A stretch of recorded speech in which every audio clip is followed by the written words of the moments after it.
Today I'm going to give you an NFL draft recap, including which Sooners signed with teams after the draft, the quote-unquote 8th round, and just what Baker Mayfield's side hustle was as recently as 2016. And all that's coming up after the bumper. What do you mean you don't subscribe to my son's YouTube channel? Mama, no! Just snap the damn ball, RJ. What's up, kid folk? It's RJ Young. I am not on a step mill. Today I want to give you the NFL draft recap, including the undrafted free agents and where they went. Let's start with what everybody knows.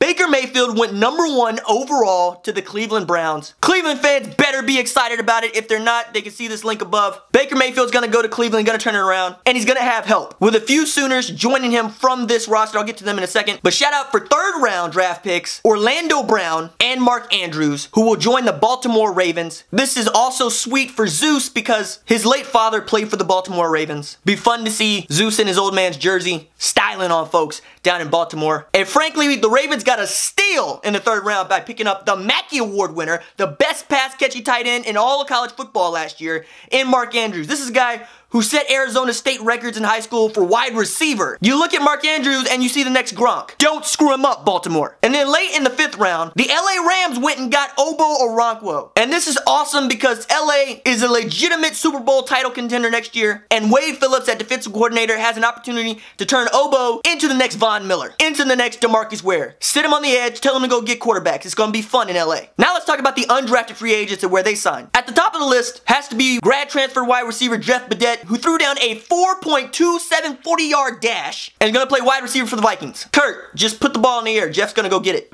You like that? Middle linebacker Emmanuel Beal signed with the Seahawks. That's a stout defense that's rebuilding. He has an opportunity to make an impact there. Multi-back Dimitri signed with the New York Jets. We knew that his versatility was going to be more of a luxury for some team, but he was going to go quickly. And it's nice to see the Jets picked it up almost as soon as the draft ended. Nose tackle Lampkin signed as an undrafted free agent with Baltimore as well. That means there are 4 Sooners on the Baltimore Ravens squad, including Orlando Brown, Mark Andrews, Lampkin, and Tony Jefferson, who was also an undrafted free agent who has made himself vital to both the Arizona Cardinals and the Baltimore Ravens in recent years. Free safety Stephen Parker also went to the Rams alongside Obo. It's gonna be hard to break into that secondary if you're Stephen Parker, but if anybody can do it, it's the kid from Jinx, who's an incredible center fielder. Jordan Thomas and his record-setting cone drill signed with the Eagles, Philadelphia Eagles, Lane Johnson's Eagles, the Super Bowl champion Eagles. If Jordan Thomas can figure it out and he's used correctly, I could see him sticking around and perhaps working himself into special teams, if not having an outside shot and making the 2 deep depending on how camp goes. Defensive end DJ Ward will also join Baker Mayfield in Cleveland. DJ was a stalwart at defensive end for us last year. Oklahoma kid. At one point the #1 recruit in the state of Oklahoma. I want him to do well. As well as center Erik Wren, who's joining Baker Mayfield and DJ Ward in Cleveland. This is awesome because Baker gets his center. Now I'm not saying that Erik Wren is going to start at center, but you got to think Baker Mayfield's going to pick that guy in every drill imaginable and give him every opportunity to make this team. Speaking of Baker Mayfield, 2016, Baker's side hustle was as an Uber driver. This fella Aaron Lax posted a photo celebrating Baker being drafted #1, and it just goes to show that the side hustle keeps the dream alive. The side hustle can lead to projected guaranteed $32.5 million as the #1 overall pick. Keep grinding, folks. That's what we're here to do. Grind until the dream is the reality. Deuces.